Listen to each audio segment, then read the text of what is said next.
Imagine a place so desolate, so hostile to life, that it defines the very limit of human endurance. 9 million square kilometers of sand, rock, and scorched earth. This is the Sahara, a wasteland where rain is a memory and the sun is a tyrant. But what if I told you that this golden ocean of death is a lie? That beneath these dunes, buried under thousands of tons of suffocating sand, lies the ghost of a garden. Only 10,000 years ago, a mere heartbeat in geological time, this was a land of sprawling sapphire lakes. It was a world of thunderous waterfalls, thick Mediterranean forests, and rolling grasslands teeming with elephants, hippos, and giraffes. And most importantly, it was home to a lost civilization of thousands who thrived where today no man can survive. Today, we peel back the layers of time. We are going back to the African Humid Period. This is the story of the day the Sahara was green, the mystery of why it vanished, and the secrets that still remain buried beneath the sand. To understand the scale of the transformation, we must first look at the Sahara as it is. It is the largest hot desert on Earth, stretching across 11 countries. In its heart, temperatures soar above 50 degrees Celsius. In some regions, it hasn't rained in decades. We perceive this as a permanent fixture of our planet, an eternal barrier between North Africa and the tropics. But the Earth is restless. This landscape is a mask. To the modern eye, it is a void of nothingness. Yet to the geologist, it is a crime scene where the evidence of a murder, the death of an entire ecosystem, is hidden in plain sight. How does a desert become a jungle? The answer isn't on Earth, it's in the stars.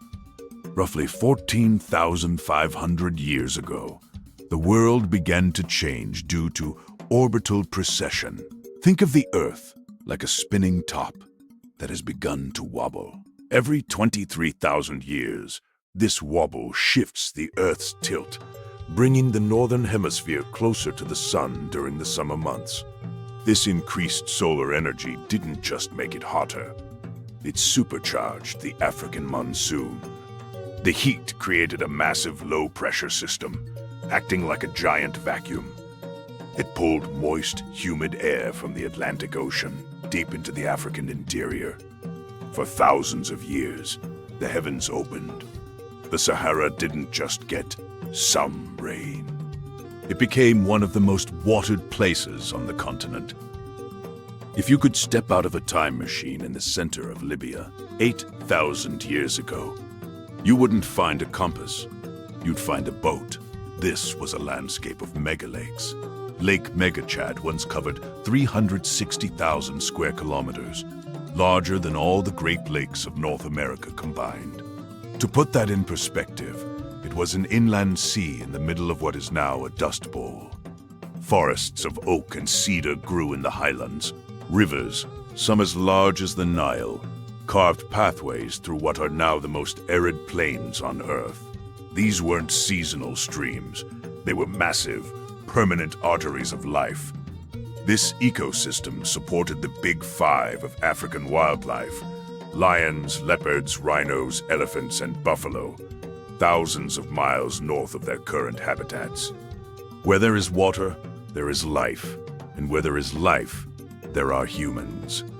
In 2000, paleontologist Paul Sereno was searching for dinosaur bones in Niger when he stumbled upon something even more precious: the largest graveyard ever found in the Sahara. This site, known as Gobero, reveals two distinct waves of human occupation. First came the Kiffians, tall, muscular hunters who used bone harpoons to catch giant Nile perch. Then, after a brief dry spell, the Tenarians arrived, a more delicate people who herded cattle and created exquisite jewelry. These people weren't wandering in desperation. They lived in stable, seasonal settlements. They buried their dead with tenderness.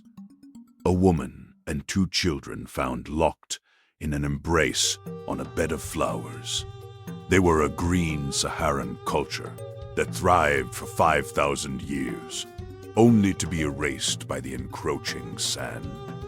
High in the scorched mountains of the Algerian Sahara lies a gallery of the impossible, the Tassili en Niger. Imagine trekking for days through a lunar landscape of black rock, only to find thousands of vivid paintings on the cave walls. These are the Sistine Chapel of the desert. They depict a world that seems like a fever dream. You see men in reed boats, you see dancers in elaborate costumes. Most shockingly, you see hippos and crocodiles. When French explorer Henri Lotte first brought these images to the world in the 1950s, people thought they were fakes.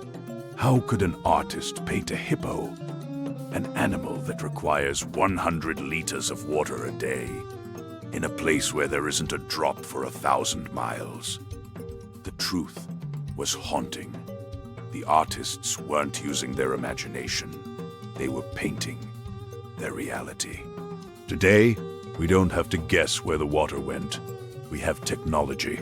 Using synthetic aperture radar, SAR, from space, NASA scientists have looked through the sand. What they found was a ghost map, a hidden network of ancient river valleys, some hundreds of miles long since buried by the dunes. One of these, the Tamanrasset River, would have been the 12th largest river system in the world, flowing from the Atlas Mountains to the Atlantic coast. But the water didn't just evaporate. Much of it filtered down. Beneath the Sahara lies the Nubian Sandstone Aquifer System, the largest fossil water reserve in the world. When Libya's Muammar Gaddafi built the great man-made river, he was literally tapping into the prehistoric rains that fell 10,000 years ago. We are drinking the Green Sahara today. Around 5,500 years ago, the Earth's wobble shifted back. The monsoon engine began to fail. The transition wasn't a sudden explosion, but a slow, agonizing retreat.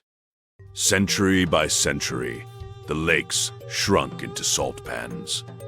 The Green Sahara was being strangled. This environmental collapse forced one of the most important migrations in human history. As the interior became a death trap, thousands of Saharan cattle herders and fishers fled east toward the only reliable water source left, the Nile Valley. Many scholars now believe that the sudden, explosive rise of ancient Egypt was the direct result of this Saharan collapse. The sophisticated pottery, the sun worship, and the obsession with cattle found in early dynastic Egypt all have their roots in the drying heart of the Sahara. The pharaohs didn't just appear. They were the refugees of a lost paradise. Is the Sahara's current state permanent? History says no. Climate models suggest that the Earth's wobble will eventually tilt back. In about 12,000 to 15,000 years, the monsoons will return, the rivers will flow again, and the dunes will once more be swallowed by grass. We are living in a dry snapshot of a vibrating cycle. The desert is not a wasteland. It is a sleeping giant. Even today, we see greening events, where unusual rains turn the dunes emerald for a few weeks, a brief flickering of the ghost that still haunts this land. The Sahara reminds us that our planet is a living, breathing entity.